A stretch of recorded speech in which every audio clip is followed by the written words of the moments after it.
Chicos, chicas, muy buenos días nuevamente. Tenemos ahora la clase del curso de física con el profesor Mario Villanueva. Ya el profesor está con nosotros en sala. Vamos saludando por el chat, por favor.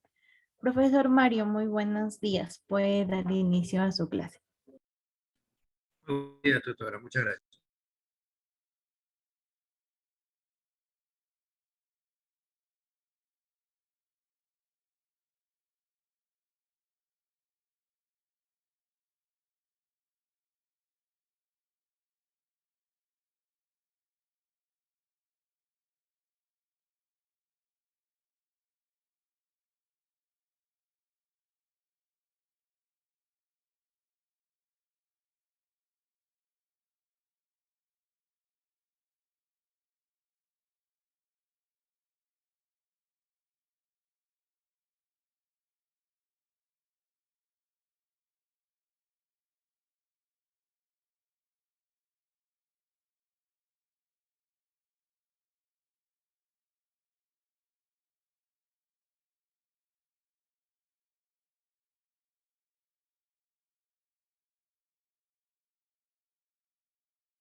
¿Qué tal? ¿Cómo están? Muy buenas, buen día con cada uno de ustedes. Buen día, mis queridos estudiantes. Espero que todos ustedes se encuentren muy, pero muy bien.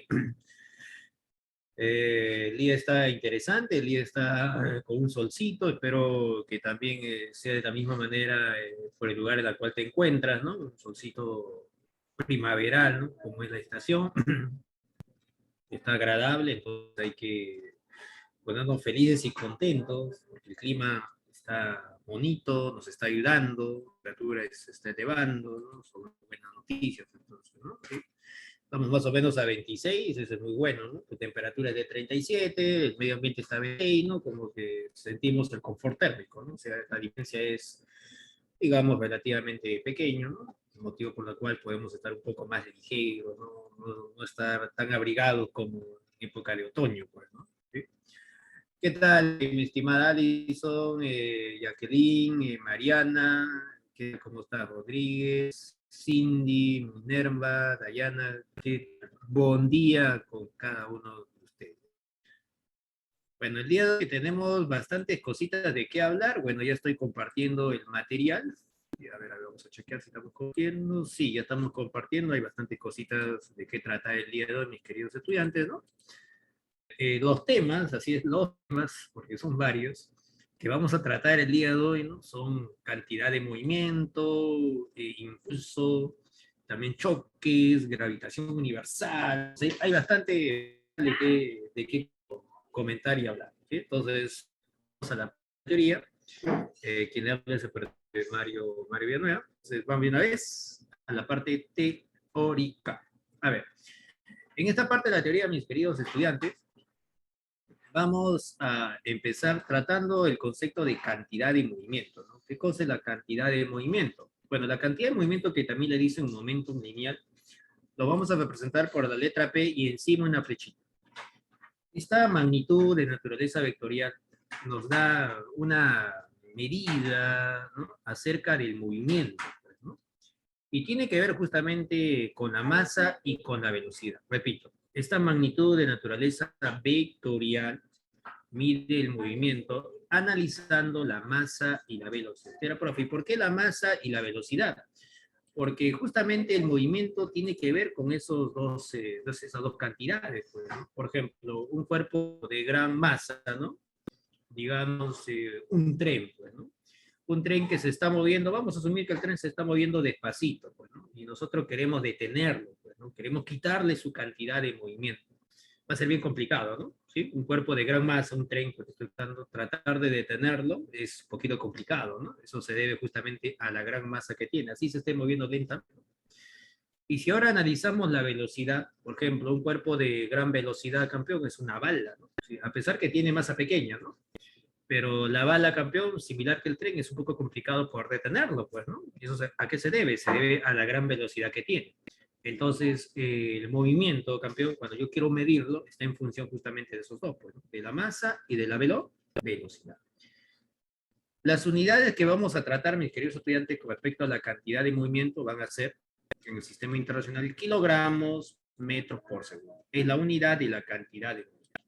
Aquí tengo una imagen para poder ilustrarte lo que acabo de comentar. Bueno, a ver, vehículo en el cual este vehículo está moviendo con una determinada velocidad.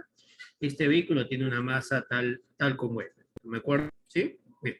A continuación, lo que vamos a hacer, mis queridos estudiantes, vamos a cerrar esto. Ya está. Listo. Entonces, a continuación, lo que vamos a hacer, mis queridos estudiantes, es lo siguiente. La masa por la velocidad lo multiplico. Este producto de la masa por la velocidad me va a dar la cantidad de movimiento. ¿De acuerdo? Profesor, observo que esta flecha, este vector, en todo momento, tanto en esta posición como en esta posición, se grafica siempre en la misma dirección de la velocidad. ¿Sí? Y no olvidar que la velocidad se traza de forma tangente a la trayectoria. Entonces, ese es un detalle que quiero que tengas en cuenta. Que la cantidad de movimiento y la velocidad siempre van a tener la misma dirección. ¿Sí? Y como la velocidad se grafica tangente a la trayectoria, en esa misma dirección graficas la cantidad de movimiento. En los problemitas vamos a tener varias partículas, no solamente una, pues, ¿no? Como es el caso que he analizado al inicio, ¿no?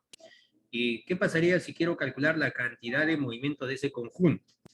Ojo que cuando yo digo conjunto, también se le asigna el nombre de sistema, ¿sí? Entonces, cuando dicen un conjunto de cuerpos, también le pueden decir sistema. ¿Cómo saco la cantidad de movimiento de un sistema de partículas, de un conjunto de partículas?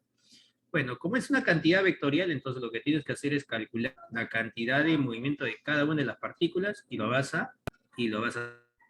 Porque calculo la cantidad de movimiento de cada una de las partículas, lo sumo, ya tengo la cantidad de movimiento del conjunto del sistema.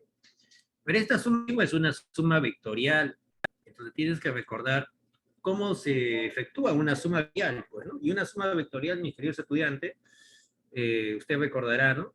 Se utiliza el método del paralelogramo, el método del triángulo, el método del polígono, ¿no? Esas cositas hay que estar repasando, mis queridos campeones, ¿no? Entonces, cuando yo tengo una suma vectorial, para poder reducirlo, necesito mi superpoder acerca de vectores, ¿no? Método del paralelogramo, método del triángulo, método del polígono. ¿Sí? Bien, prosigo.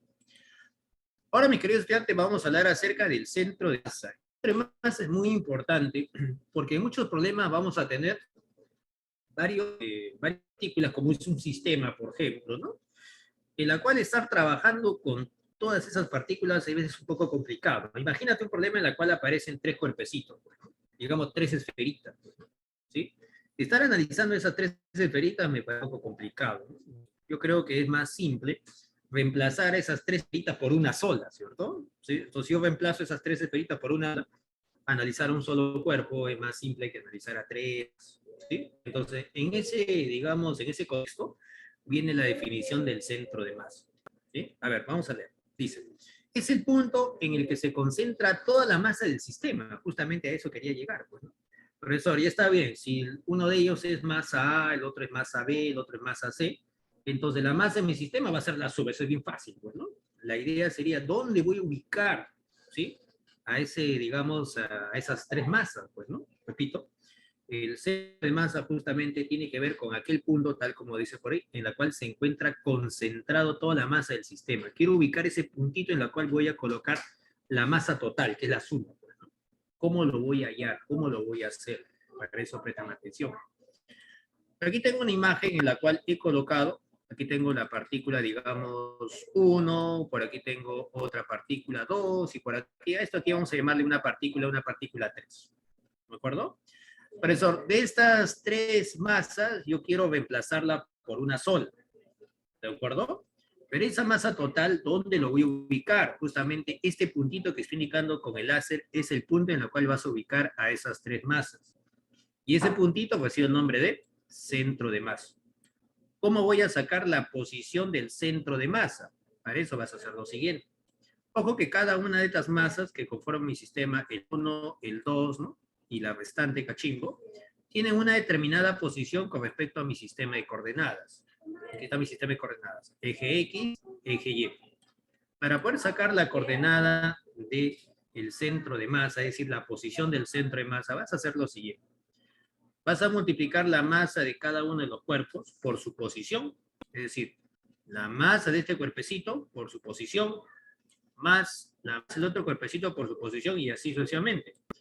Y lo voy a sumar, sumatoria, ojo, sigma, y lo vas a dividir entre la masa total.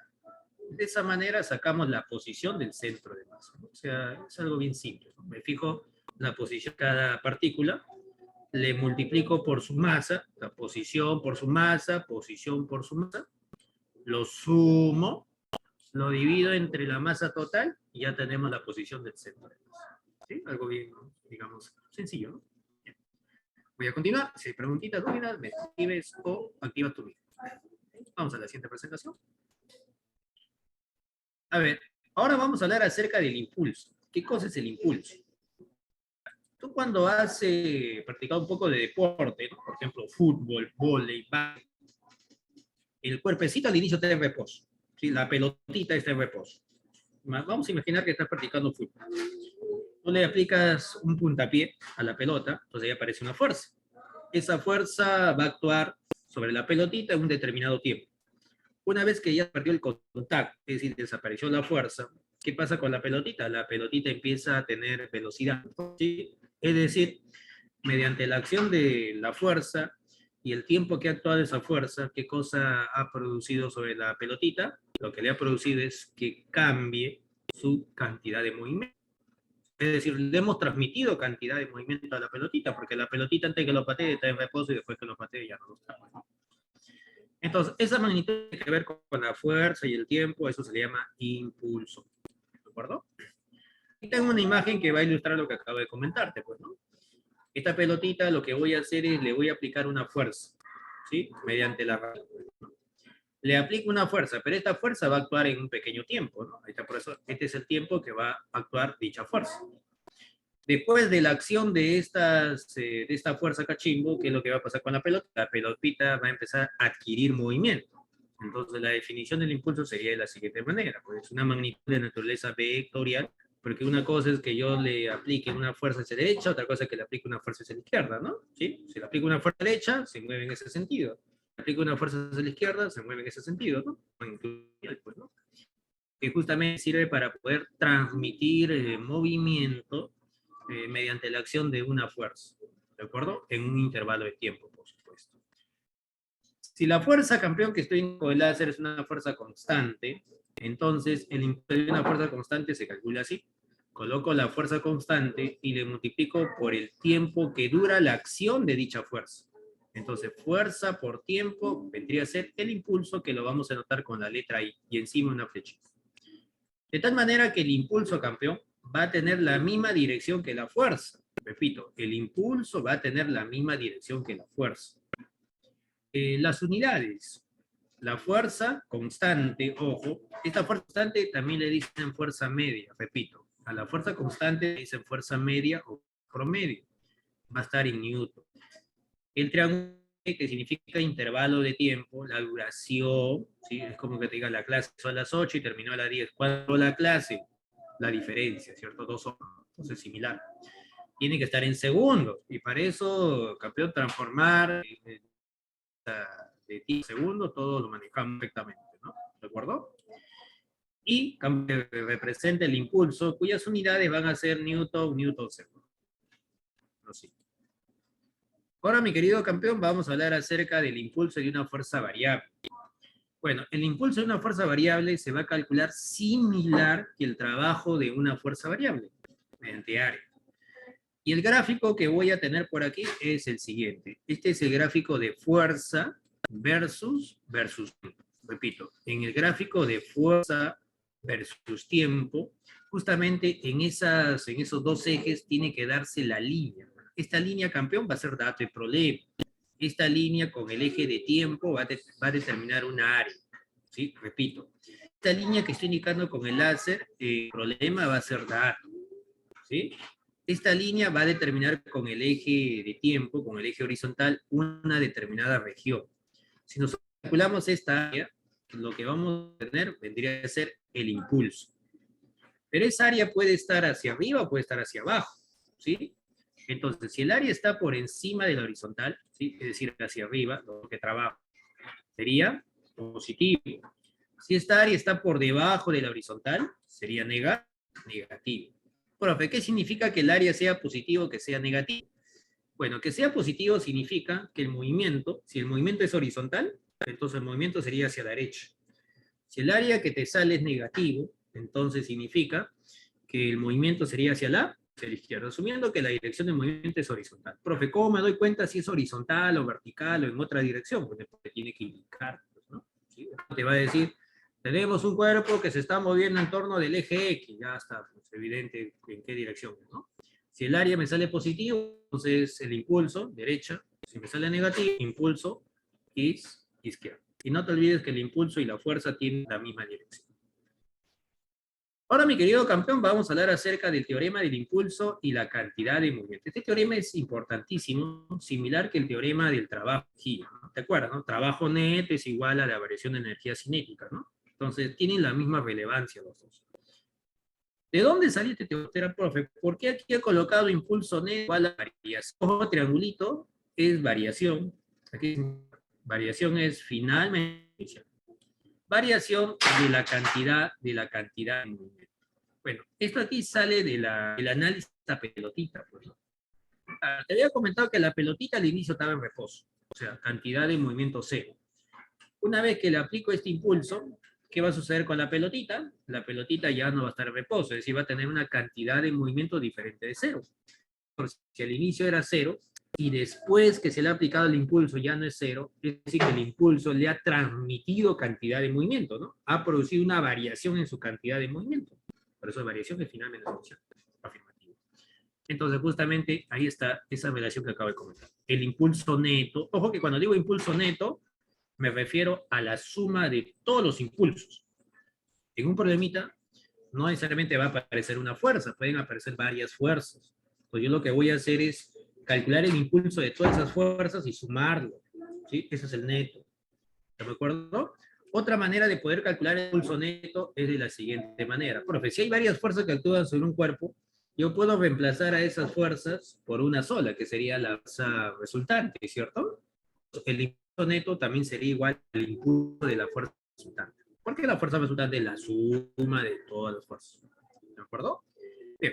Entonces, esta relación es hipermente interesante. No olvidar que la cantidad de movimiento es masa por velocidad. Entonces, resto, final menos inicial, y en algunos problemitas, cachimbo, solamente va a existir un solo cuerpecito. Entonces, si existe un solo cuerpecito, esto todavía se vuelve más sencillo, pues, ¿no? ¿Por qué, profe? Porque si solamente fuera un solo cuerpecito, entonces aquí tendría masa por velocidad y aquí tendría masa por velocidad inicial, pues factorizo la masa. ¿Sí? Si solamente estoy trabajando con un solo cuerpecito, entonces repito, esto aquí es masa por velocidad final, esto es masa por velocidad inicial. Puedo factorizar la masa, ¿no? ¿De acuerdo? Bien, voy a continuar entonces. Si hay preguntas, dudas, como ya es costumbre, active su micro, o en todo caso, escriba. Vamos a continuar. Ahora, mi querido campeón, va a hablar acerca de conservación de movimiento.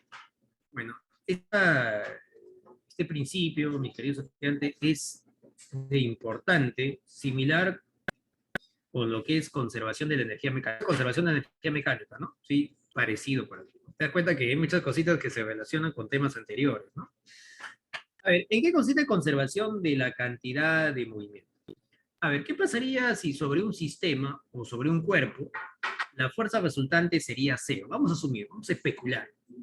Bueno, si la fuerza resultante vale cero, y hemos quedado un poquito, que el impulso neto es igual al impulso de la resultante, ¿cierto? Si la fuerza resultante vale cero, entonces el impulso neto vale cero. Bueno, si el impulso neto vale cero, usted sabe que impulso neto es igual a la variación de la cantidad de movimiento, ¿no? Profe, ¿qué está hablando, profe? Aquí, pues, vamos a retroceder que vuelva la palomita. Aquí, pues, campeón. Hemos dicho que el impulso neto también lo puedo hallar en función del impulso de la fuerza resultante. Si la fuerza resultante vale 0, el impulso neto vale 0. Si esto vale 0, esto aquí también vale 0. Que esto sea 0, ¿cómo deben ser estos dos? Y iguales, ya está. Demostrado. Demostrado cachimbo, así es, fácil y sencillo.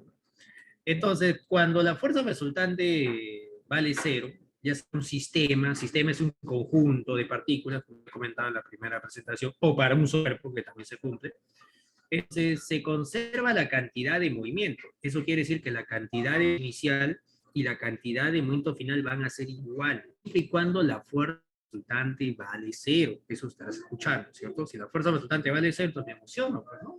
¿Sí? La cantidad al inicio de mi sistema va a ser igual a la cantidad de movimiento al final de mi sistema. Aquí tengo una explicación para poder entender bien esto acerca de la conservación de la cantidad. Al inicio, esta parejita, los dos estaban en reposo. Es decir, cantidad de movimiento total, 0. ¿De acuerdo? Porque él está en reposo y ella está en reposo. ¿Estamos bien? A continuación, estos dos se van a aplicar fuerza, ¿sí? Ella le empuja al muchachito y el muchachito le empuja. ¿De acuerdo? Entonces, al realizar justamente esa, observo que el muchachito empieza a moverse hacia la izquierda y la señorita empieza a moverse hacia la derecha. La pregunta es, ¿pero por qué los dos se mueven en esa dirección? ¿No? ¿Por qué no los dos se mueven en la misma dirección? Pues, ¿no? Otro ejemplo acerca de lo que acabo de mencionar es el famoso culatazo, pues, ¿no? Cuando se dispara un arma, ¿no? En este caso la bala, ¿no? El arma campeón retrocede, ¿no? Por ejemplo, un cañón, pues, ¿no? Cuando dispara, ¿sí? La bala del cañón sale en una dirección, el cañón retrocede, ¿no? Y lo mismo sucede con una pistola, pues, ¿no? Una pistola cuando se realiza un disparo, la bala se mueve en una dirección y la pistola retrocede, ¿sí? Justamente eso se le llama culatazo. La pregunta es, pero ¿por qué? ¿No? ¿Por qué retrocede, no? El cañón cuando se hace un disparo, porque se va en la misma dirección de la bala, ¿no? Lo mismo está sucediendo aquí, pues, cachín. Bueno, la explicación es la siguiente. Al inicio, ¿cuánto era la cantidad de movimiento total? 0. ¿Sí? Porque los dos están en reposo. Eso tiene que conservarse. ¿De acuerdo? Entonces, para que la cantidad de movimiento siga siendo 0, si él tiene una cantidad de movimiento, digamos, de 20 hacia la izquierda, para que sea 0 ese 20 hacia la izquierda, ella debe tener 20 hacia la derecha. Bueno, pues si él tiene 20 hacia la izquierda, para que se cancele, debemos de tener 20 hacia la derecha. ¿Cierto? Entonces ahí está el motivo por el cual los dos cuerpos tienen que moverse en sentidos contrarios. ¿De acuerdo? Para que la cantidad de movimiento sea la misma que había al inicio, pues, ¿no? ¿Sí? A eso le llamamos conservación de la cantidad de movimiento. Bien, ¿cuál es la ecuación? Aquí está la ecuación. Voy a sumar las cantidades de movimiento de las componentes de mi partícula o de las partículas del sistema al inicio o en el antes, y esto va a ser igual a la sumatoria de las cantidades de movimiento de las partículas que componen al sistema en el después. Para este caso sería cantidad de movimiento del muchachito más la cantidad de movimiento de la señorita, tiene que ser igual a la cantidad de movimiento en el después del muchachito y de la señorita. ¿De acuerdo? ¿Sí? Bien, prosigo.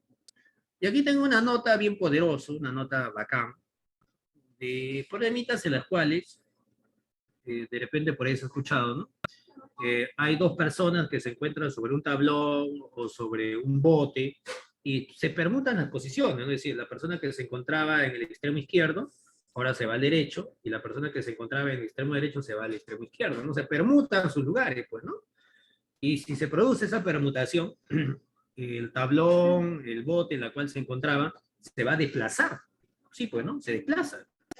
Y la pregunta justamente consiste en cuánto se desplaza el tablón o el bote en la cual los muchachitos han permutado sus lugares, pues, ¿no? Donde justamente sale aplicando conservación de la cantidad de movimiento. A ver, aquí yo tengo el tablón, este tablón, que le he llamado masa M, cuya longitud es L, podría ser un botecito también. Encima de este tablón tengo a dos personas, ¿no? Bueno, aquí he colocado dos líneas para representar a las personas. En el punto, aquí está Cachimbo, una persona de masa B, y en el punto A tengo otra persona de masa A. Longitud del tablón, repito, L. Este tablón, este bote, se encuentra sobre una superficie en la cual no hay fricción. Si nosotros analizamos la fuerza resultante sobre este conjunto, la fuerza resultante sobre este conjunto va a ser 0. ¿Sí? La masa de la persona que se encuentra en A es mayor que la masa que la persona que se encuentra en B. Entonces, esta persona va a empezar a moverse y se va a ir hacia el punto en el cual se encontraba B, acá está, mira, y se va a ir hacia el punto en el cual se encontraba, se va por aquí y se ubicó en esta posición. Justamente al permutarse, el bote, el tablón, se va a desplazar una longitud tal como X. Esa longitud tú lo puedes medir en este extremo o lo puedes medir en el otro extremo. Esos desplazamientos van a ser iguales. O sea, cualquier punto del bote va a sufrir el mismo desplazamiento. ¿Cómo sacamos ese X, ese desplazamiento de parte del bote y de parte del tablón? De la siguiente manera. Aplicando conservación de la cantidad de movimiento antes y después, la longitud que se va a desplazar el tablón se va a calcular así. Coloco una diferencia en las masas. La masa del mayor menos la del menor, en ese orden. Lo voy a dividir a esta diferencia de masas entre la masa total. La masa de cada una de las personas, M representa la masa del tablón, ojo, ¿sí? Y todo esto lo voy a multiplicar por la longitud del tablón o del bote. Entonces, haciendo esta relación, mis queridos estudiantes, nosotros podemos calcular el desplazamiento que va a sufrir un bote, un tablón, ¿no? Cuando sobre ellas se permutan, ¿sí? Dos personas que se encontraban en los extremos. Bien, ¿tienes alguna pregunta, alguna duda antes de continuar? ¿Me escribes o activas tu micro? ¿Hay preguntillas, dudas? ¿No hay preguntillas, no hay dudas? Entonces, prosigo. Vamos entonces a la siguiente presentación. Bien. Ahora, mis queridos estudiantes, vamos a hablar acerca de choques o colisiones. ¿Qué cosa es choque? ¿Qué cosa es una colisión? Bueno, te comento que un choque es una interacción violenta de corta duración, ¿sí? Cuando me refiero a interacción violenta, quiere decir que aparecen fuerzas de gran intensidad.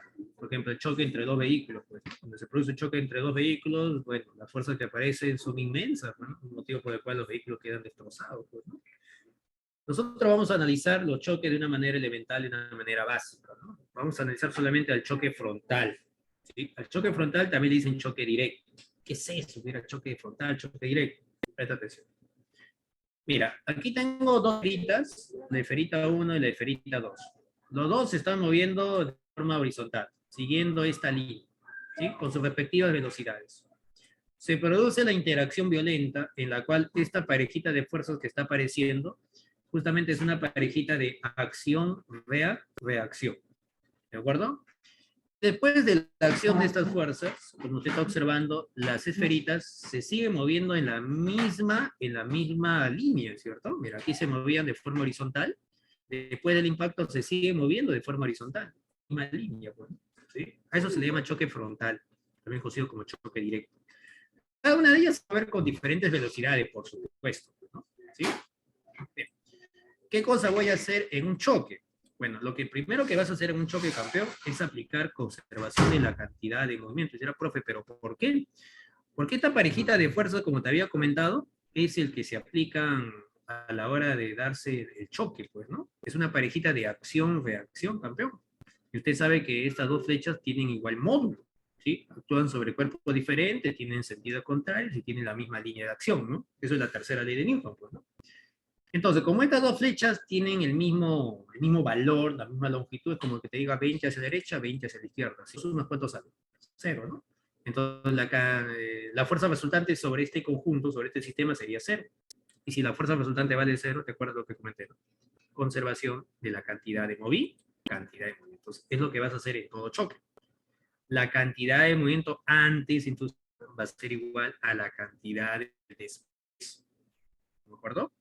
Entonces vas a sumar, pues, la cantidad de momento de 1 más la cantidad de momento de 2 en el antes va a ser igual cantidad de momento de 1, cantidad de momento de 2 en el después del choque. Otra cosita que vas a tener que recordar acerca de los choques es respecto al coeficiente de restitución. ¿Qué cosa es el coeficiente de restitución? Bueno, te comento que el coeficiente de restitución es una cantidad adimensional. ¿Qué significa adimensional? No tiene unidades, ¿sí? Lo del coeficiente de restitución es adimensional. Escucha, por favor, estos datos que te estoy manifestando, ¿eh? Porque San Marcos, ¿no? De forma general, ¿no? Las universidades nacionales, ¿no? que son las más exigentes, pues, ¿no? Sí, comparado con otras, ¿no? Sí, las que exigen, pues, ¿no?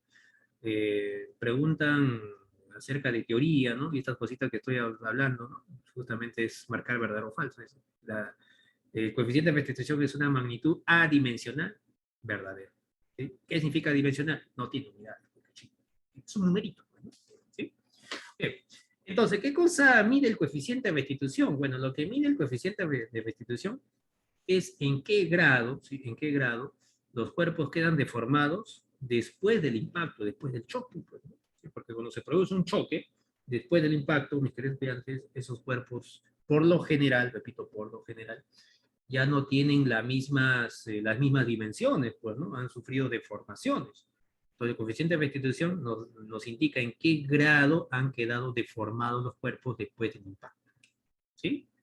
Otra manera de poder llegar a la misma conclusión es de la siguiente manera. Cuando los cuerpos quedan deformados, mis queridos estudiantes, se ha realizado trabajo, ¿no? ¿Sí? Claro, porque para que puedan deformarse los cuerpos, las fuerzas impulsivas, estas fuerzas cachimbo, ojo que las fuerzas que aparecen en los choques, esta parejita de acción y reacción, también se le llama fuerzas impulsivas, ¿sí? Son las fuerzas que aparecen en los choques. Estas fuerzas impulsivas han realizado trabajo, ¿sí? Pero tú sabes que la energía no se crea ni se destruye, solo se transforma. Por eso, ¿de dónde han sacado energía para que se pueda realizar trabajo? No olvidar que el trabajo te mide la energía que tiene un cuerpo, ¿no? Bueno, del siguiente análisis, pues, ¿no? Estos dos tenían energía cinética, energía debido a su velocidad, pues. Entonces, parte de esta energía cinética que había ante el impacto se ha convertido en trabajo desarrollado por las fuerzas impulsivas para poder deformarla. ¿De acuerdo? De tal manera que la energía cinética que va a haber después del impacto ya no va a ser la misma, porque parte de esta energía cinética se ha utilizado para poder deformar a las esferitas. Y la parte restante es la que van a tener las esferitas para poder moverse después del impacto, ¿no? Un razonamiento sencillo, ¿no? O sea, si al inicio, digamos, en el antes había 100, utilizo 20 para deformarla, ¿cuánto me va a quedar? 80, pues, ¿no?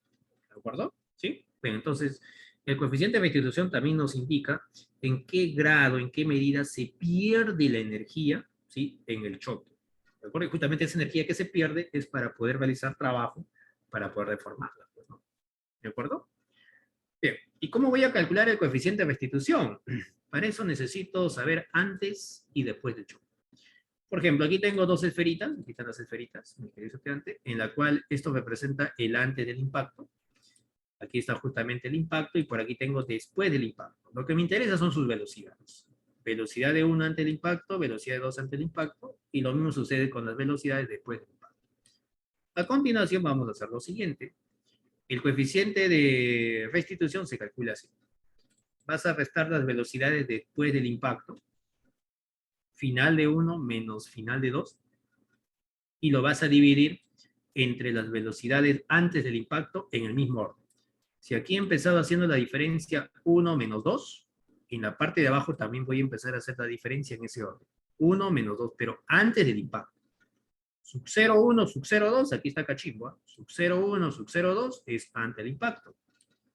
F1 y F2, aquí está su nomenclatura, velocidades después del impacto. Y todo esto con signo negativo, pues. Pero a la hora de reemplazar estas velocidades, tenga cuidado, porque estas velocidades van a ir con su signo. Flechas que apuntan hacia derecha le vas a dar signo más. Flechas que apuntan hacia la izquierda le vas a dar signo menos. Entonces, cada una de estas velocidades va a llevar su propio signo. ¿Sí? Independiente de este signo menos, ¿ah? Independiente, repito, del signo negativo, cada una de estas velocidades lleva su propio signo. Entonces, yo reemplazo y opero, cuidado con los signos, y el intervalo en el cual te va a salir el coeficiente de restitución es el siguiente. El coeficiente de restitución te va a salir mayor o igual que 0 y menor o igual que y menor o igual que 1. Eso no lo olvides. ¿De acuerdo? ¿Qué pasaría si el coeficiente de restitución me sale 1? Entonces estaríamos frente a los tipos de choque. Cuando el coeficiente de restitución te sale 1, ese choque se llama choque elástico. ¿Y qué significa que sea un choque elástico? Significa que después del impacto, ¿sí? Los cuerpos no presentan deformaciones. Repito, después del impacto, los cuerpos no sufren deformación. Es decir, el tamaño que tenían antes del impacto es el mismo que tienen después del impacto. ¿De acuerdo? A eso se le llama choque elástico. Otra cosita que quiero agregar en el choque elástico es que la energía cinética antes de tu sistema va a ser igual a la energía cinética en el después de tu sistema. ¿Pero, profe, pero por qué? Bueno, te he comentado que en el choque elástico, estas fuerzas no van a realizar trabajo porque no hay deformación. Entonces, si aquí tenía 100 de energía, aquí también debo tener 100 de energía porque ellas no han realizado trabajo, si no han consumido nada de energía. ¿Sí? Choque inelástico. ¿Qué se le llama choque inelástico? Cuando el coeficiente de restitución es mayor que 0 y menor que 1. ¿Qué significa que sea mayor que 0 y menor que 1? Que los cuerpos, después del impacto, ¿sí? Después que chocaron y se separaron, presentan deformación. O sea, ya hay deformaciones permanentes. ¿Sí? Entonces, profesor, para que haya deformaciones, eso quiere decir que parte de la energía cinética ante el impacto, una parte de ella lo he utilizado para deformarla, de tal manera que lo que va a quedar después, ¿sí?, del choque tiene que ser menor, claro, por supuesto, ¿no? Porque parte de la energía cinética que había al inicio se ha utilizado para poder deformarlas. Y lo que queda es lo que voy a tener en el después del choque. Bueno, evidentemente que tiene que ser menor, ¿no? Y si el coeficiente de restitución me sale 0, el tipo de choque que se va a dar se llama choque completamente inelástico, que también le dicen choque plástico. ¿Sí? Al choque completamente inelástico o perfectamente inelástico se le llama también choque plástico. ¿Qué significa que el coeficiente de restitución sea 0? Significa lo siguiente, que después del impacto los dos se mueven como si fuera uno solo. Es decir, uno de ellos se pega, se adhiere al otro. ¿De acuerdo? Muy bien, voy a continuar. Si hay alguna pregunta, alguna duda, me escribes antes de proseguir. Dudas, consultillas. Ninguna. Entonces, prosigo. Vamos con la siguiente presentación. Segui. A ver, en esta presentación, mis queridos estudiantes, vamos a hablar acerca de gravitación universal. Bueno, gravitación universal, mis queridos estudiantes, lo que trata de decirnos, ¿no? De una manera básica, elemental, pues, ¿no? Sin llegar a la teoría de la relatividad, pues, ¿no? Cómo es el ordenamiento, ¿no? El comportamiento de los astros, ¿no? Los cuerpos de gran masa, pues, ¿no? ¿Sí? Porque si nosotros analizamos los cuerpos, un bloquecito, un vehículo, ¿no? Una mesa, esas masas cachimbo que presentan los cuerpos con los cuales nosotros interactuamos son insignificantes con respecto a la masa de nuestro planeta, con respecto a la masa del Sol, ¿o no es así? ¿Cierto? Entonces, las masas con las cuales nosotros interactuamos, ¿no? Son pequeñísimas. Pues, ¿no? ¿Y qué pasaría si nosotros analizamos a las masas, digamos, considerables, ¿no? Bueno, entonces, justamente la teoría de gravitación universal nos va a permitir entender de una manera elemental, repito, ¿sí? Sin llegar a la teoría de la relatividad, lo que es ese ordenamiento, ¿no? La física, ¿no?, de los astros. Bueno, hagamos un poco de historia. Antes de hablarte acerca de los elementos de gravitación universal, recordemos las teorías acerca del sistema planetario, pues, ¿no? La primera teoría que tenemos por aquí es la teoría geocéntrica. Bueno, la teoría geocéntrica fue propuesto por Aristóteles y fue avalado, ¿no? Fue, digamos, sustentado, pues, ¿no?, por Ptolomeo, pues, ¿no? Sí. Bueno, esta teoría es netamente, digamos, abstracto, pues, sin ningún tipo de comparación con las observaciones, ¿no?, con la parte experimental, ¿no? Porque física, mis queridos estudiantes, no solamente es teoría, sino también es experimento, ¿no? ¿Sí? Entonces, si la teoría, campeón, no se relaciona, no se ajusta a la parte experimental, entonces esa teoría no sirve. ¿De acuerdo? ¿Sí? Bien. Entonces, esta teoría, campeón, justamente no sirve porque indicaba, así es donde está, no lo crea, geocéntrica, porque indicaba que en el sistema planetario, justamente en el centro del sistema planetario, se encontraba la Tierra, y los demás planetas estaban orbitando alrededor de la Tierra, cosa que no era así. Bueno, después vino una teoría, ¿no?, un poquito, digamos, ajustándose, ¿no?, pero aún así tenía algunas limitaciones, ¿no? Esa teoría, cachimbo, se llama teoría heliocéntrica, ¿no? Que fue postulado, pues, ¿no? por Copérnico y sustentado, ¿no? Avalado por Galileo, pues, ¿no? Bueno, esta teoría como que se aproximaba a lo que sucedía, ¿no? Pero tenía un pequeño problema, ¿no?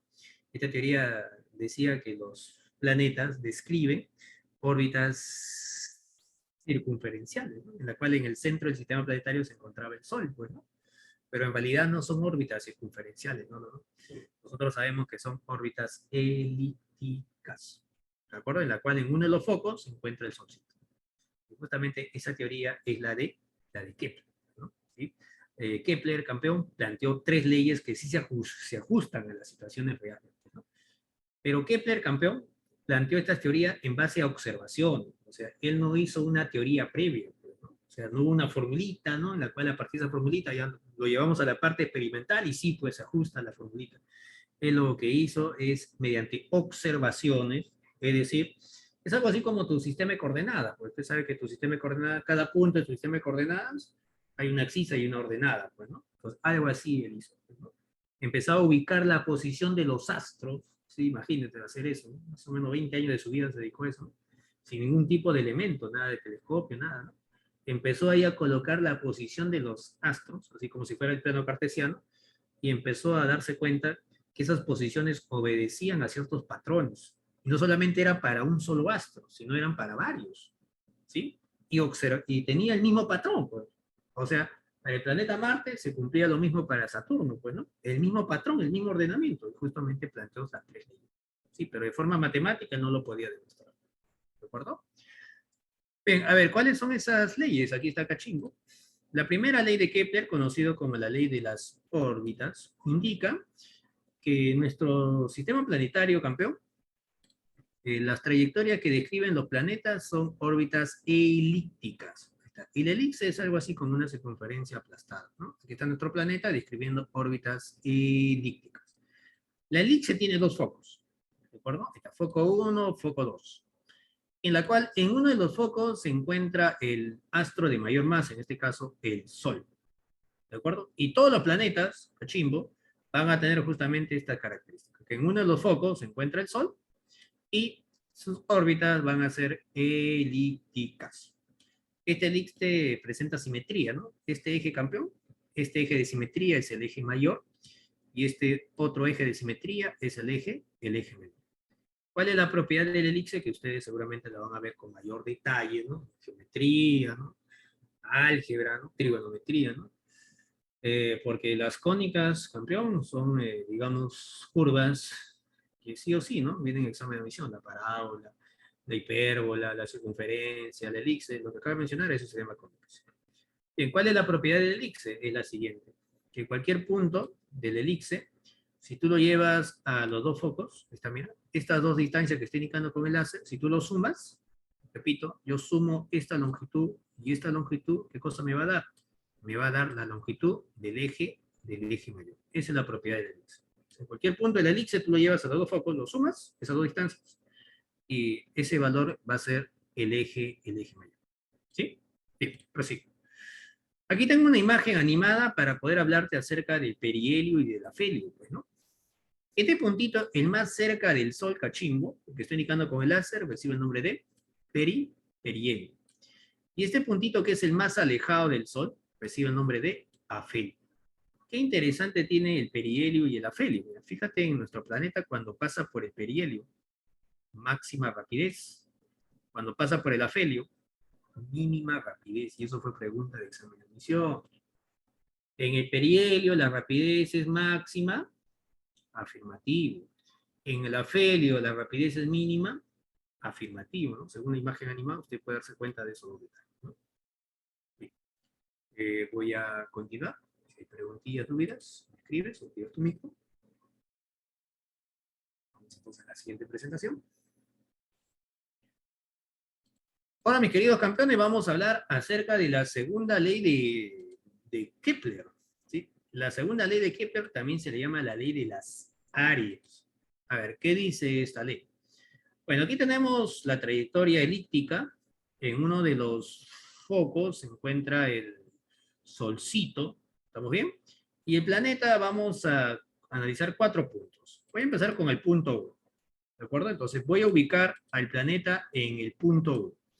Este vector que he trazado es el radiovector, también conocido como vector posición, ¿sí? El vector posición que parte del Sol y llega al punto en el cual está pasando el planeta, ¿no? Esta flecha, mis queridos estudiantes, cuando el planeta se va de la posición 1 hasta la posición 2, usted se puede dar cuenta que esta flecha va a barrer el área A1, pues, ¿no? ¿Sí? Y lo mismo voy a hacer ahora entre el punto 3 y el punto 4. Aquí está el vector posición. Entre el punto 3 y el punto 4, este vector determina esta área que le he llamado A2. Bueno, Kepler plantea, tal como dice por aquí, el vector posición de cualquier planeta respecto del Sol barre áreas iguales de la elipse en tiempos iguales. Es decir, si estas dos áreas son iguales, los tiempos que se ha utilizado van a ser los mismos. O sea, si aquí fuera, digamos, 5 días, aquí también sería 5 días. En eso consiste la segunda de Kepler, ¿sí? Áreas iguales en tiempos iguales. Y lo contrario también se cumple, tiempos iguales en áreas iguales. Eso es la segunda de Kepler, pero nosotros vamos a generalizarlo, ¿no? Sí, nosotros vamos a generalizar, porque Kepler lo planteó tal como estás observando ahí, ¿sí? Dijo, áreas iguales en tiempos iguales, ya está, ¿sí? Era, profe, ¿y qué pasa si las áreas no son iguales? Hay una proporción, por supuesto. Entonces, de esa ley cachimbo vamos a llegar a una conclusión, que las áreas determinadas por el radiovector, ¿sí?, sobre el elipse son directamente proporcionales al tiempo. Es decir, área entre tiempo es una constante. En esa imagen podemos observar justamente las áreas que se determinan, ¿no? O sea, las áreas que va el radiovector entre el tiempo que va a utilizar, ¿sí?, ese cociente, no se olvide, va a ser constante. La tercera ley de Kepler, también conocido como la ley de los periodos, nos dice, tal como dice por aquí, el cuadrado de su periodo, profe, ¿qué cosa es periodo? Tiempo en dar una vuelta, ¿sí? Tiempo en dar una vuelta. El cuadrado de su periodo orbital es proporcional al cubo de su distancia media al Sol. Es decir, periodo al cuadrado entre distancia media elevado al cubo. ¿Qué cosa es distancia media?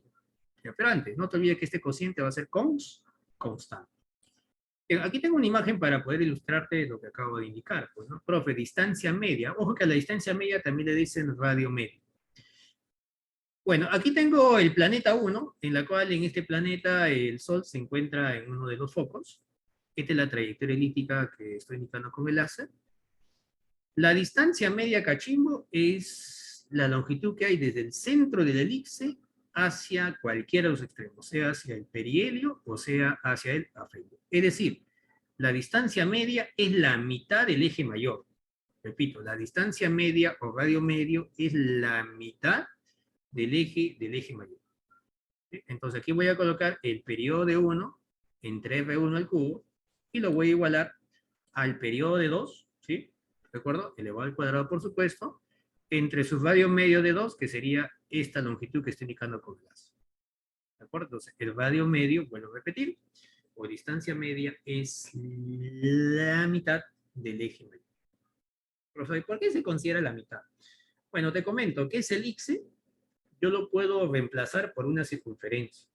Entonces, si ese elipse yo lo reemplazo por una circunferencia, el radio de la circunferencia, campeón, es la mitad del eje mayor. Ese es el motivo por el cual se dice radio medio, ¿sí? Porque ese elipse lo puedo reemplazar como una circunferencia, ¿sí? Y el radio de la circunferencia que va a reemplazar ese elipse recibe ese nombre, radio medio o distancia media.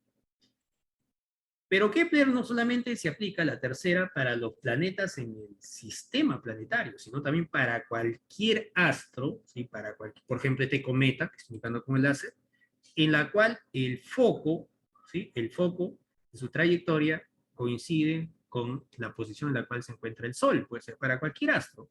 Profe, por aquí tengo un cometa, un meteorito en la cual su trayectoria, profesor, tiene como foco el punto en el cual se encuentra el Sol. ¿También se cumple la tercera Kepler para este cometa? Sí. Para cualquier astro en la cual el Sol está como foco, se cumple la tercera Kepler, ¿sí? Periodo al cuadrado, directamente proporcional al radio al cubo, en la cual ese cociente es una constante. constante que depende de la masa. Para nuestro sistema planetario, depende el K, depende de la masa del Sol. Para nuestro sistema planetario. Bien, voy a continuar. La siguiente presentación.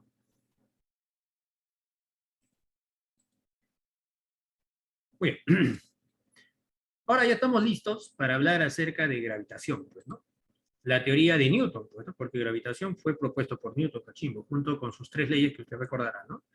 La primera, de la inercia, la segunda, ley de la dinámica, y la tercera, acción y reacción. ¿No se acuerdan de esas leyes, no? Entonces, justamente cuando se plantearon esas 3 leyes, también se planteó la ley de gravitación universal. ¿Qué dice la ley de gravitación universal? A ver, dice lo siguiente, cachimbo. Entre dos masas, campeón, va a aparecer una fuerza de atracción. Repito, entre dos masas aparece una fuerza de atracción. ¿De acuerdo? En la cual esa fuerza de atracción entre dos masas se grafica en la línea que pasa por los centros de las masas. Cada una de ellas actúa sobre masas diferentes. Por ejemplo, esto actúa sobre la masa M2, la otra flecha actúa sobre la masa M1. Tienen sentidos contrarios y sus módulos de estos dos van a ser iguales. Es decir, esta parejita de flechas es acción-reacción. ¿Sí? ¿Cómo calculamos el módulo en común? Ya, para eso, el módulo de la fuerza gravitacional es igual. G es una constante. ¿Cuánto vale la constante? Aquí está. La constante de gravitación vale 6,67 por 10 a la menos 11. Newton, metro cuadrado, kilogramo cuadrado. Bueno, esto aquí va a ser datos, así que no te preocupes por los ejemplos. Esa fuerza va a ser directamente proporcional al producto de las masas e inversamente proporcional al cuadrado que separa sus centros. ¿Sí? Entonces, repito, la fuerza gravitacional es directamente proporcional al producto de las masas e inversamente proporcional a la distancia que separa su centro, pero al cuadrado, y todo esto multiplicado por una constante. ¿Sí? Bien, prosigo. Ahora te voy a hablar acerca de la aceleración de la gravedad. ¿Cómo podemos calcular nosotros la aceleración de la gravedad? Bueno, para eso, campeón, vamos a colocar aquí un gráfico. Aquí tengo nuestro lindo y hermoso planeta. Primero vamos a evaluar la aceleración de la gravedad en la superficie. Aquí he colocado una bolita en la superficie de masa m, de tal manera que esta masa cachimbo que he colocado en la superficie va a experimentar una fuerza gravitacional con respecto a la masa de nuestro planeta. ¿Cómo se define la aceleración de la gravedad? Se define así. Coloco la fuerza gravitacional y lo divido entre la masa del cuerpecito. En este caso quiero hallar la aceleración en este punto de la superficie. Entonces coloco la fuerza gravitacional y lo divido entre la masa que he colocado en este punto de la superficie. Pero la fuerza gravitacional lo conozco, pues, ¿no? Aquí está la formulita. Reemplazo y opero. Y me va a salir que la aceleración de la gravedad en la superficie va a ser igual la constante de gravitación universal, la masa del planeta Tierra, el radio del planeta Tierra elevado al cuadrado. Reemplazamos los valores con respecto a la masa del planeta y el radio y nos va a salir aproximadamente 9,8. Esto es la aceleración de la gravedad en la superficie del planeta. Así se calcula ese 9,8, que nosotros en los problemas lo redondeamos a 10. ¿Cierto? Sí, ya está. La masa del planeta entre el radio del planeta elevado al cuadrado y todo eso multiplicado por G. ¿Sí? Pero ¿qué pasaría si quiero calcular ahora la aceleración de la gravedad de esta misma bolita, pero que se encuentra a una altura h, mira, está, una altura h, respecto a la superficie del planeta? Pues, ¿no? Quiero la aceleración de la gravedad, justamente, voy a repetir, a la altura h de la superficie del planeta. ¿Cómo lo voy a calcular? Bueno, el proceso es algo parecido.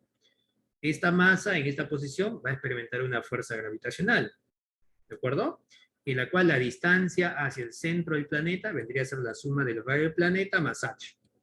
Toda esta longitud representa la distancia del centro al punto en la cual se encuentra la masa. ¿Sí? Entonces coloco aquí la fuerza gravitacional, lo divido entre la masa del cuerpecito, opero, ¿sí? Hago algunas cuestiones matemáticas y me va a salir así. Que la aceleración de la gravedad a la altura h en el exterior es igual a la aceleración de la gravedad en la superficie del planeta, el radio del planeta elevado al cuadrado, todo esto quebrado entre el radio del planeta más h y también elevado al cuadrado. Si gusta lo puedes colocar con una sola vez el exponente 2, ¿no?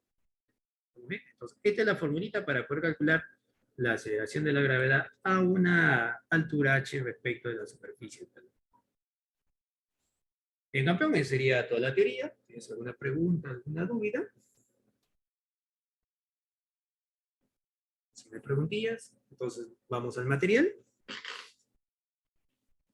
Vamos a atacar el material. A ver, todos tienen el material, campeones. Entonces vamos a compartir el material de trabajo. A ver, el problema 1 de tu material, ¿cuánto te salió?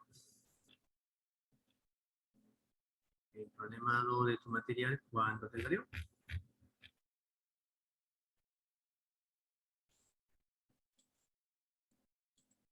¿Cuánto te salió?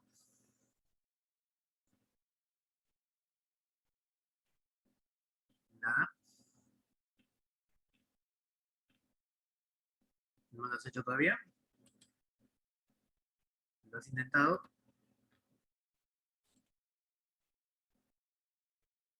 Nada. ¿No sale campeón?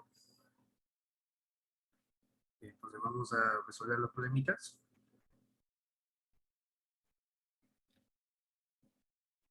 Bien, a ver, problema 1, cachimbo. Inténtalo. Inténtalo. Bien. Sale la A, sale la B, sale la C. Tiene A. ¿Necesita ayuda? Ninguna de las anteriores. Ninguna sale.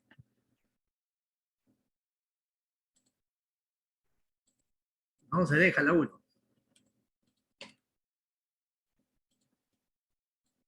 Vamos a compartir. Compartir, compartir. Arriba. ¿Están los problemillas? ¿Está? Sí, recién estoy compartiendo.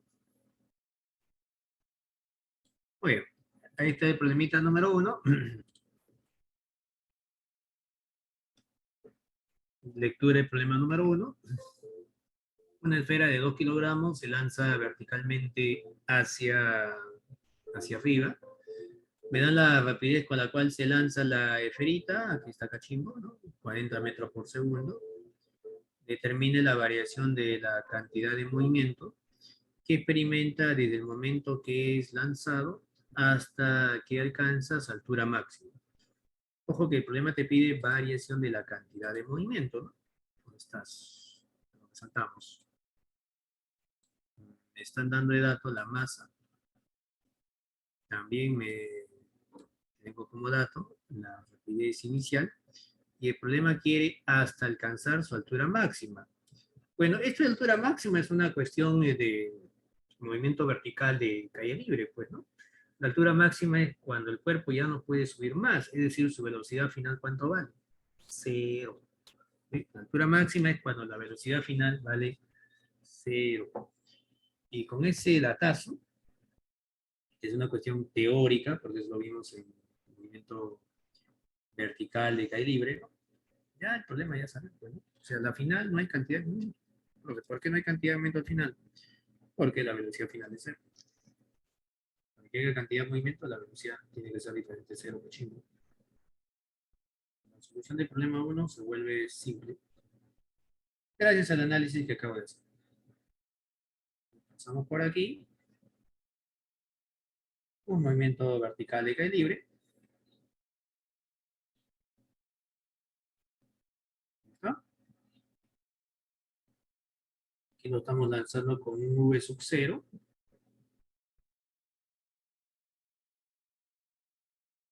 Alcanza la altura máxima.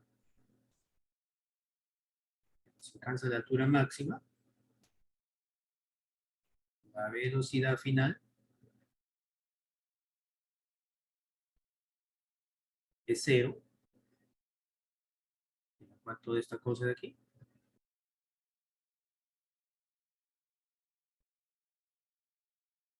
sería el H máximo.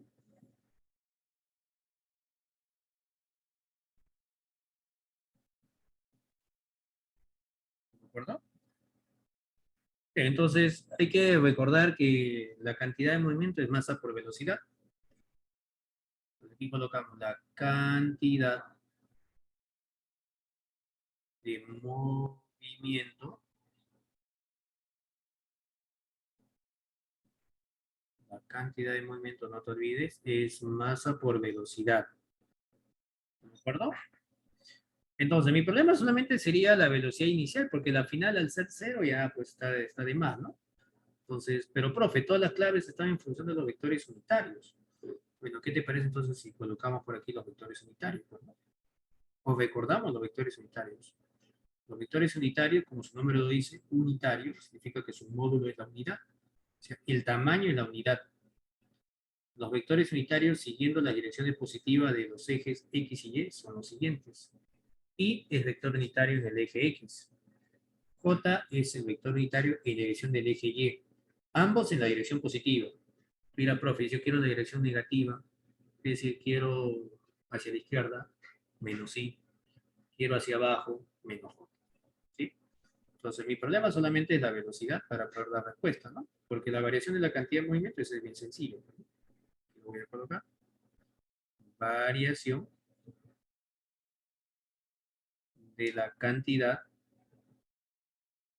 de movimiento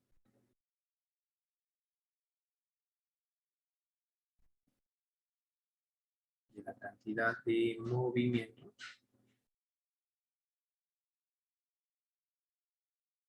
sería así, pues, ¿no? Variación de la cantidad de movimiento. Como la masa del cuerpecito no ha cambiado, ya tú sabes que esto es final menos inicial. Pero como la masa no ha cambiado, lo puedo colocar así. Masa por velocidad final menos velocidad inicial, ¿cierto? Bueno, la final vale 0. La final vale 0. La masa es dato 2. La final es 0. Menos la inicial. Pero la velocidad inicial, mi querido campeón, es hacia arriba, ¿cierto? ¿Sí? ¿Cuánto hacia arriba? 40. 40J. Porque la velocidad, repito, inicial es dato. Este es 40 metros por segundo. Como es hacia arriba, sería J. Sería 40J. ¿De acuerdo? Bien, operando esto me va a salir menos 80J Newton segundo. Era, profe, pero la unidad de la cantidad de movimiento no era kilogramos metros por segundo. Y usted está colocando Newton segundo. ¿Qué pasó? ¿Que se ha equivocado, profe? No. ¿Qué va a hacer? Bueno, vamos a demostrar que Newton segundo es lo mismo que kilogramos metro segundo. A ver, un Newton cachimbo es 1 kilogramo metro por segundo al cuadrado, ¿no? Por la segunda ley de Newton, ¿no? Fuerza, masa por aceleración.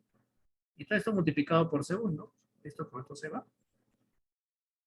Y llegas a algo muy interesante, que las unidades de la cantidad de movimiento coinciden con las unidades del impulso, que es Newton segundo. ¿Sí? Entonces, colocar Newton segundo equivale, ¿sí?, a colocar kilogramos metros por segundo. ¿De acuerdo? Bien, sigamos. Antes de eso, marquemos nuestra clave. Ya está. Vamos con el problema número 2. Número 2. Número 2 dice: la esfera de 1 kilogramo impacta frontalmente con la pared con una rapidez de 40 metros por segundo. Y rebota quiere decir que se invierte el sentido, con una rapidez de 30 metros por segundo.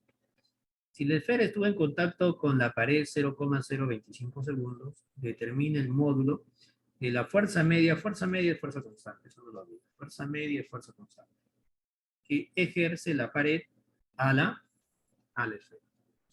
Y aquí hay un montón de datos. La masa, por ejemplo, dato. ¿Qué más tenemos por aquí? La rapidez, Bueno, esos datos, Cachimbo, uno de ellos ya está en el gráfico. Tengo por aquí el tiempo. Ahí está. Y me piden la fuerza media. No olvidar que la fuerza media es una fuerza constante. Vamos a hacer lo siguiente. Y colocamos la solución del problema número 2.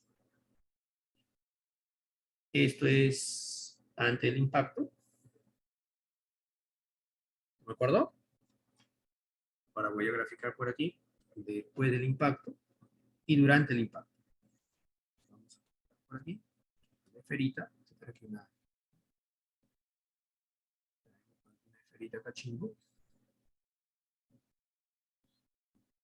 Esferita, aquí está. Traemos una esferita.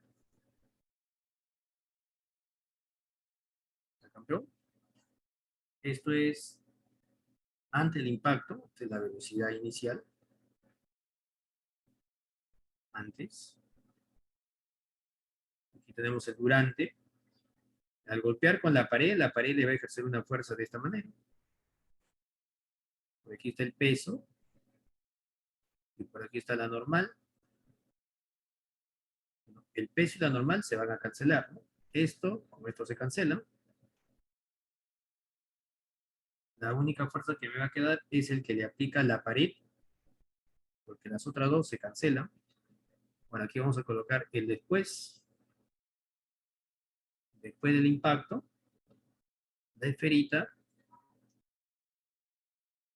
sí, repito, después del impacto, la esferita, como el problema dice que va a rebotar, entonces la esferita va a empezar a moverse hacia, hacia derecha, ¿no? Y colocamos a la esferita, moviéndose en este sentido. Con una rapidez final, date problema de 30. Una rapidez final de 30 metros por segundo. Ya está. Entonces ahí está el antes, el durante y el después. A continuación, ¿qué vamos a hacer? A continuación, mis queridos cachimbos, vamos a hacer lo siguiente. Vamos a poner aquí una vertical.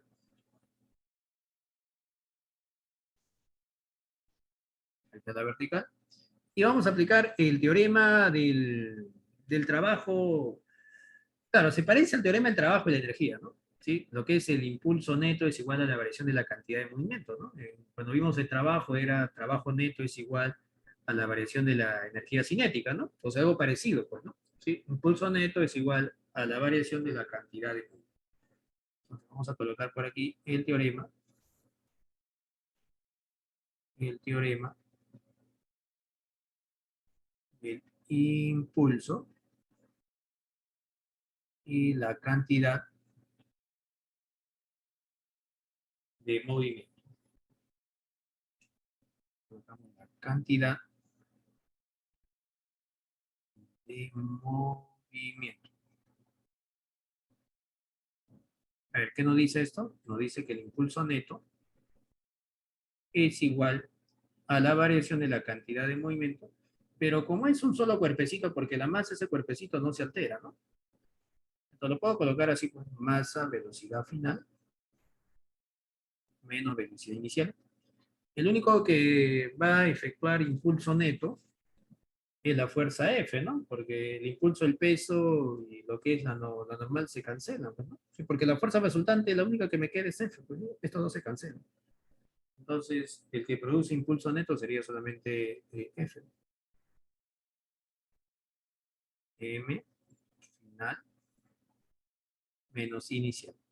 Pero impulso, campeón, de una fuerza constante, fuerza por tiempo. Fuerza media, te había comentado, es fuerza constante. Antes de seguir operando, hay que colocar aquí los signos. Porque cuando los vectores son colineales significa que se encuentran sobre una misma línea, se le puede asignar signo al sentido del vector. Flecha que apuntan a la derecha más, flecha que apuntan a la izquierda menos. Y la fuerza media sobre la bolita es hacia la derecha, ¿no? Positivo. más su módulo. El tiempo es la torre. 0,025. El tiempo está aquí, cachín. Estamos saltados. La masa está al inicio. Velocidad final, la velocidad final es hacia derecha, más menos la velocidad inicial, velocidad final derecha, rebota, ojo. Velocidad inicial hacia la izquierda, 40. Aquí coloco menos 40. Hay que operar todo esto y te va a salir 2800. Respuesta de la clave. Búscala. Hazle una captura para continuar. Espacio. Captúrala, rapidín.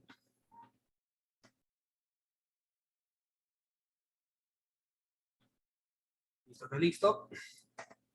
Vamos con el problema número 3. Vamos a mover todo esto. Problema número 3. El problema 3. A ver, ¿lo has intentado? ¿Cuándo sería el problema número 3? ¿Has intentado cachimbo? ¿Cuánto te daría el problema número 3? ¿No te salió? ¿Está difícil? Pero lo has intentado. Ya, perfecto. Lo has intentado y no te salió. Me parece muy bien. Entonces vamos a resolverlo para que despejemos alguna duda que haya aparecido durante la resolución del problema. A ver, el problemita 3 dice: una esfera de 1 kilogramo, me da la masa, es lanzada tal como se muestra. Esta es la esferita, ¿no? Determine el impulso que experimenta en un intervalo de tiempo de 4 segundos. Desprecie la resistencia al aire. Al decirme que desprecie la resistencia al aire, el problema de forma indirecta me está indicando está en caída libre, pues, ¿no? Porque no olvidar que caída libre es cuando se desprecia la resistencia al aire. Eso quiere decir que la única fuerza que actúa sobre la esferita es su peso, pues, ¿no? ¿De acuerdo? Y el peso es masa por gravedad. Entonces, como el peso es masa por gravedad, vamos a ver si tenemos la masa. Uy, qué bonito. Sí. ¿Tenemos la gravedad? Sí. Ya tengo el peso. Me piden el impulso, ¿no? Determine el impulso que experimenta. Bueno, el impulso es fuerza por tiempo, siempre y cuando la fuerza es constante, ¿no? Pero el peso es una fuerza constante, porque depende de la masa y depende de la gravedad. La masa es constante, por supuesto. La aceleración de la gravedad es constante, si cuando está sobre la superficie del planeta es constante. Entonces, el peso es constante. ¿Cómo calculamos el impulso de una fuerza constante? Fuerza por tiempo. Y tenemos el dato del tiempo, mira. 4 segundos. Ya salió el problema. Un problema sencillo, ¿no? Entonces, la parte teórica es muy importante, claro. Problemas fáciles, buena teoría. Y todo lo que he mencionado lo hemos hecho en la parte teórica. Todo lo que estoy mencionando lo hemos hecho en la parte teórica. Entonces hay que calcular el peso. Sale Dieguito el Terrible. Sí, Dieguito el Terrible determina el impulso del peso. Pero no te olvides que el peso es hacia abajo, ¿eh? ¿Sí? Y cuando es hacia abajo sería menos J. Si fuera hacia arriba, el peso sería más J. Pues si fuera, que si fuera, ¿no? Hacia arriba, más. Hacia abajo, menos. Entonces sería menos. ¿De acuerdo? Claro, porque el peso no te olvides es hacia abajo. Y el gráfico ya me está indicando el vector unitario. Lo que hicimos en el problema, creo, número 1, creo, ¿sí? Número 1, número 2, ¿no? Bueno, la número 1, ¿no? ¿Te acuerdas del J, no? Acá está. El problema es buena gente, ya ha graficado el J. Hacia arriba, J. Hacia abajo, menos J. Como el peso es hacia abajo, menos J. Por aquí colocamos el pesito. No te olvides que el pesito tiene la misma dirección que la aceleración de la gravedad. Acá. Vector hacia abajo. La masa esta cosa. Entonces calculemos el peso primero. Solución del problema número 3. Calculemos el peso. Sería así. El peso, mi querido campeón, su forma vectorial sería masa por aceleración de la gravedad. La aceleración de la gravedad es hacia abajo. Y hacia abajo es menos. ¿De acuerdo? J. J es en dirección vertical, pero hacia abajo con el signo negativo. Y colocamos la masa es la única, ¿no? La masa es la unidad. La aceleración, como es hacia abajo, ahí está. Operamos. Menos 10 J Newton. Me piden el impulso. La única fuerza que puedo hacer referir es el peso, pues, ¿no? El impulso del peso. Como es una fuerza constante, cachimbo, sería fuerza por tiempo. Esto es menos 10J. El tiempo es 4 segundos. Multiplicando esto te sale menos 40 J Newton segundo. Listo, respuesta, eso es todo. Nada más, así es. Facilito. Facilita. Aunque usted no lo crea, de replay. Nada más, campeón. Nada más, nada menos. Está en oferta los problemas. Lleve su problema. Ofertón de problemas. Promoción. Vamos con el siguiente problema. El problema número 4. A ver, ¿qué dice la número 4? Lectura. A ver, la manito recorteta. Ahí está la manito recorteta. Determine el impulso producido por F. Ojo, por F. Sobre el bloque de 4 kilogramos desde T0 hasta T4. En la gráfica se muestra cómo varía F con el tiempo. G, 10 metros por segundo al cuadrado. El problema es buena gente, porque el problema quiere el impulso de F, desde T0 hasta T4, y lo demás está en el gráfico. Ahí está, ¿no? ¿Sí? La variación de F. Y según lo que tengo, el gráfico me dice que F es hacia derecha. Y como toda la clave está con los vectores unitarios, voy a aprovechar de una vez en colocar los vectores unitarios. Ya lo habíamos hecho en problemas anteriores, pero bueno, vamos a volver a colocar. En la dirección del eje X positivo Y, y en la dirección perpendicular J. Entonces me doy cuenta que le voy a colocar Y, pues, ¿no? Porque la fuerza que tengo está en la misma dirección que el vector unitario Y, ¿no? ¿De acuerdo? Bien. Entonces, haciendo eso, cachingo, me parece que el problema ya la. Vamos a mover esto. Trazamos por acá. Una línea por acá. Otra línea por acá. Tenemos F en Newton. Y tenemos T en segundo, la gráfica cachimbo.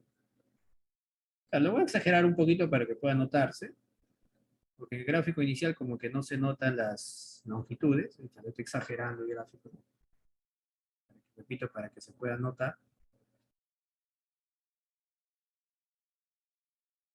Ahí está. Este punto aquí es 10. Este punto aquí es 20.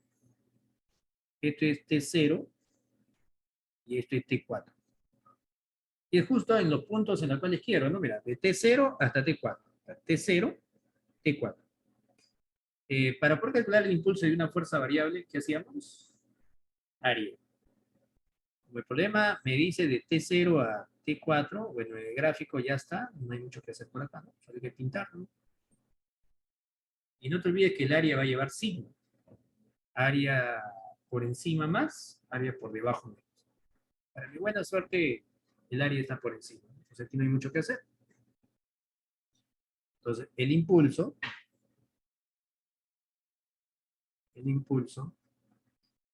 de F variable se va a calcular así.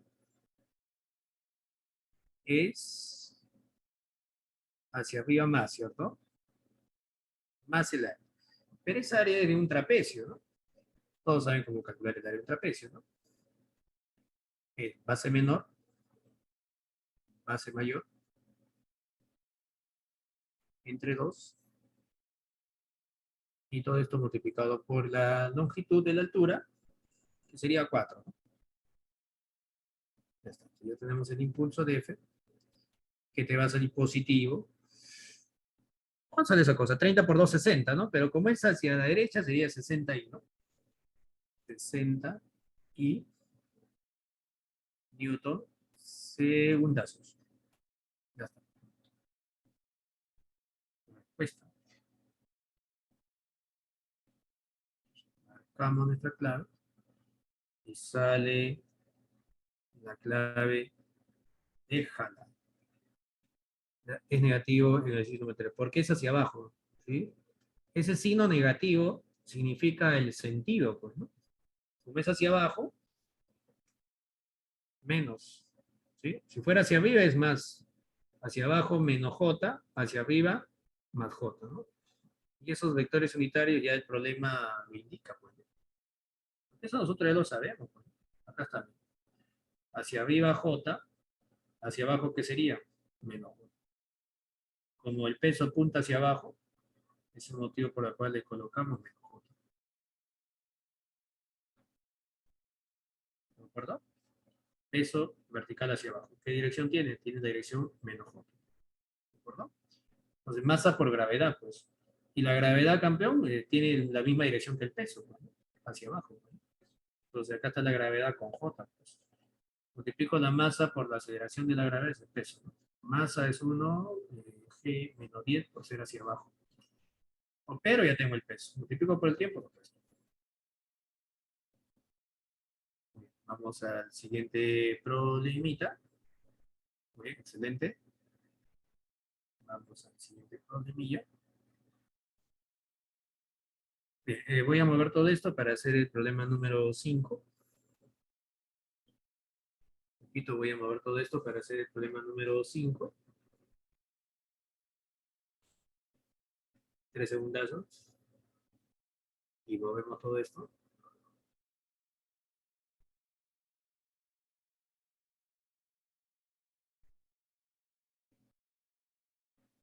¿Listo, Carita?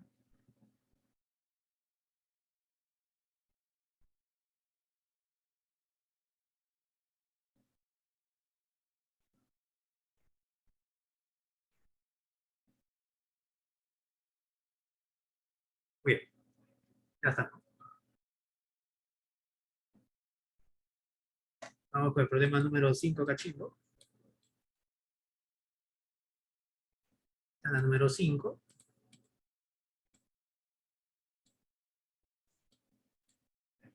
Por acá, un poquito por allá. Listo. A ver, ¿qué dice la número 5?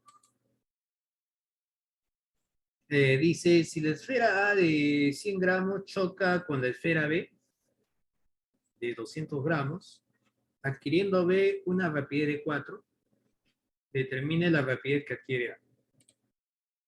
El problema me da de dato la masa de A, me da la masa de B,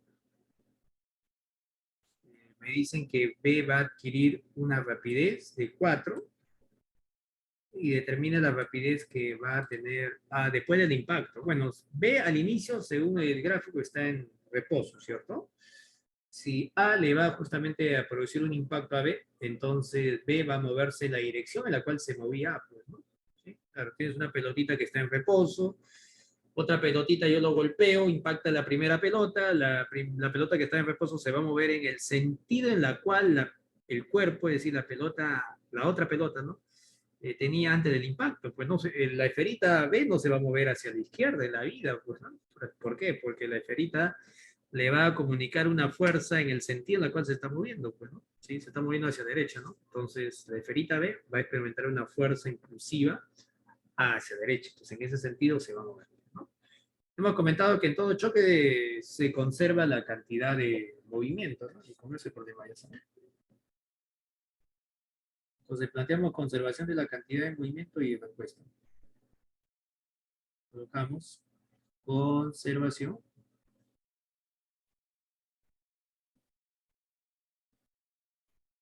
de la cantidad de movimiento. Bien. Entonces, aquí tenemos el antes y el después. Vamos a traer esto. Este es el antes. Y esto representa el después.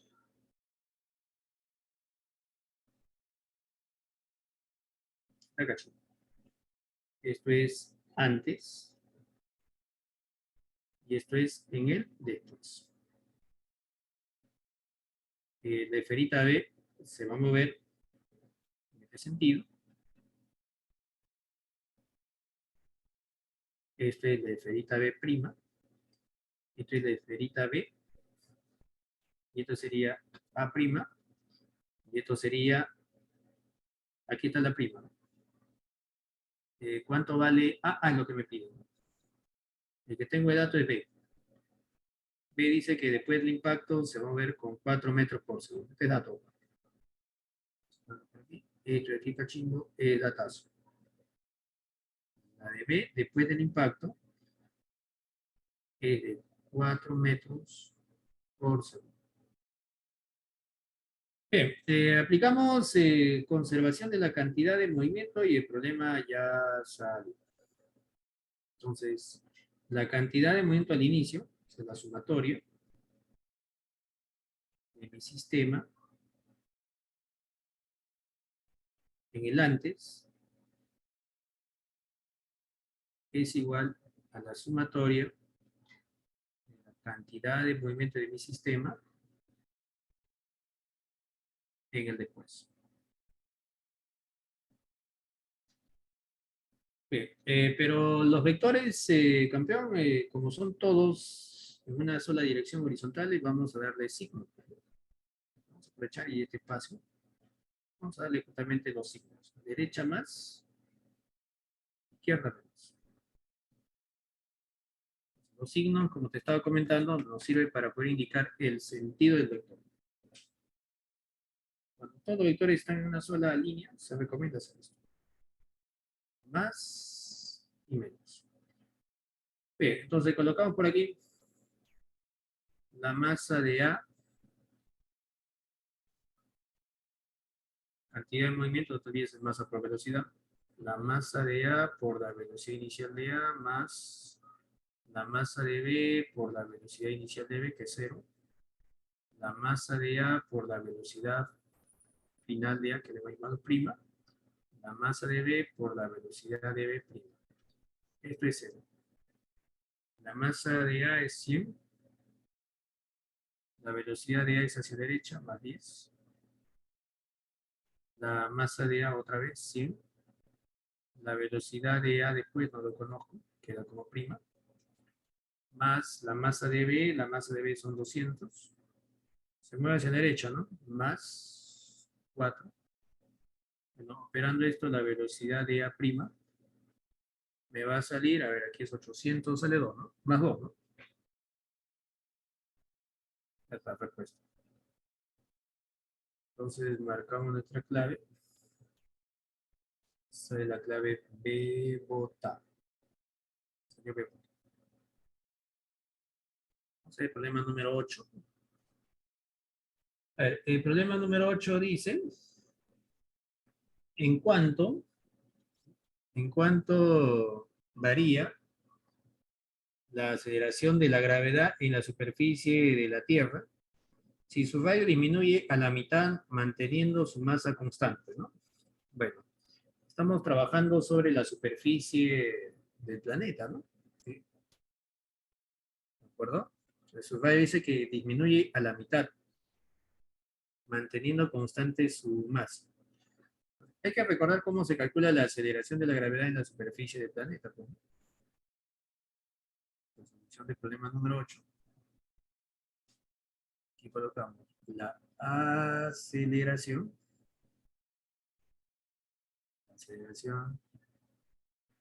de la gravedad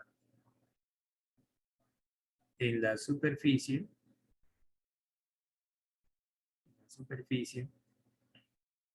del planeta, se calcula así. Esto es igual a la constante de gravitación, la masa del planeta, entre el radio del planeta pero elevado al cuadrado, ¿no? Bueno, de aquí voy a hacer lo siguiente. El radio del planeta lo mando al cuadrado y aquí me va a quedar G por E. Pero G es una constante, la masa, según el texto, no cambia. Entonces, ese producto va a ser constante, ¿no? La masa, repito, no cambia, lo dice el texto. G grande, G mayúscula grande, es la constante de gravitación universal, eso es constante. Entonces vamos a igualar, pues, el G inicial por el radio inicial al cuadrado es igual al G final por el radio final elevado al cuadrado. Y listo, Carlos. Dice que el radio va a disminuir a la mitad, ¿no? El radio disminuye a la mitad. Como colocamos R medio, ¿no? R cuadrado. Esto, como esto se va. Y me va a quedar que la aceleración de la gravedad final es igual. 2 al cuadrado es 4, ¿no? Sería 4 veces la aceleración de la gravedad inicial. Pero el problema te dice en cuánto varía. Variación es final menos inicial. Nos piden variación de la aceleración de la gravedad. Final menos inicial. La final es 4. Restamos, eso te va a salir 3, ¿no? ¿Ya está? Esto te va a salir 3 veces. Marcamos nuestra respuesta, sale, cambia, ¿no? Así de fácil y sencillo es el problema. Ya estamos, es todo. Vamos para el problema número 9, por aquí lo tengo.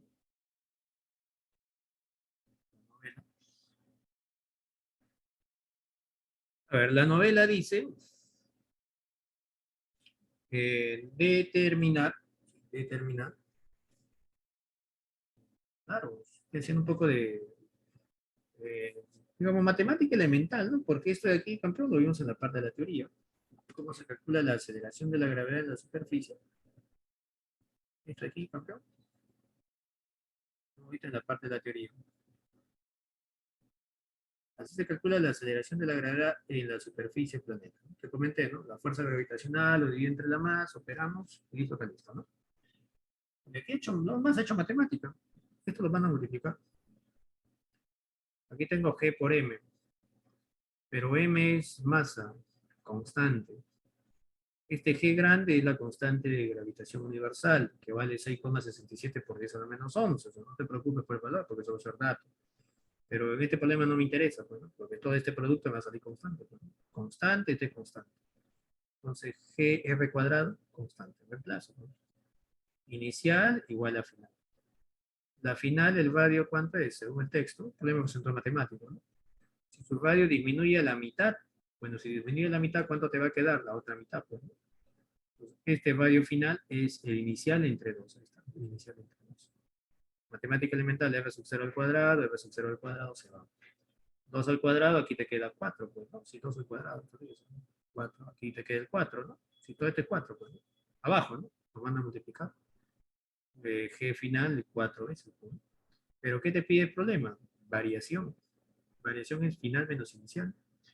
Final menos inicial. Lo que pide el problema es que yo quiera, pues el problema dice eso, ¿no? ¿Cuánto varía? Variación es final menos inicial. Final menos inicial. Final es 4, inicial es una sola vez. Restas 4 menos 1. Bien, vamos con el problema número 9. Problema número 9 dice determinar la aceleración de la gravedad en metros por segundo al cuadrado en un punto situado a 6.400 kilómetros sobre la superficie de la Tierra. Radio del planeta 6.400 y la aceleración en la superficie de 10. Bueno, aquí hay un montón de datos en la cual puedo observar que la altura coincide con el radio del planeta, ahí está, ¿no? Puntos situados en 1400 sobre la superficie. La altura, pues.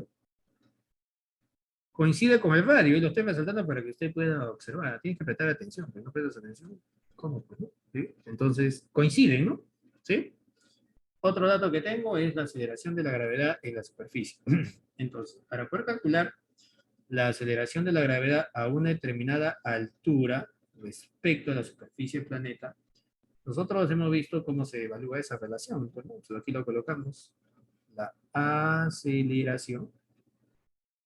aceleración de la gravedad en el exterior se calculaba así, ¿no? En el exterior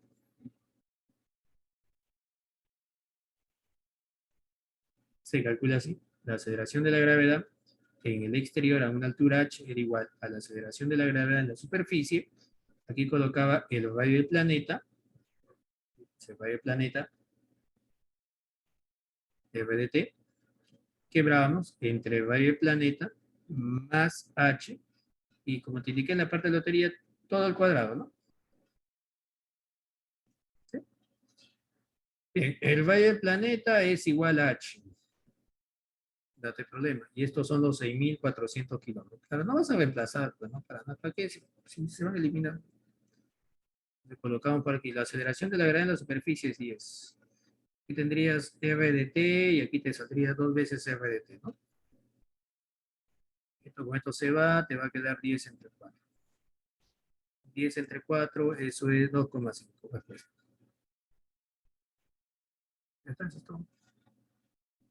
Sencillo, sí, reemplazar y operar. Ya está. Marcamos, sale la clave. Cámbiala. ¿Mm? Entonces, hay que recordar la formulita de la aceleración de la gravedad a una determinada altura, ¿no? A la altura h. Voy a mover todo esto, 3 segundos, y muevo todo esto. 23, 1, 2. Bien, vamos con el problema número 10. Problema de Kepler, para variar. Para matizar. A ver, el problema número 10 dice, lectura. Un satélite gira en torno al planeta M. Bueno, el planeta M debe encontrarse por aquí. Ubicado en el foco F1, ¿sí? Esto es lo que estaba sospechando. Empleando 18 meses. Ese tiempo de 18 meses representa el periodo. Aquí tenemos el periodo, ¿no? Es el tiempo en dar una vuelta completa, pues. Si el tiempo en ir de A hasta B de un mes, de A hasta B,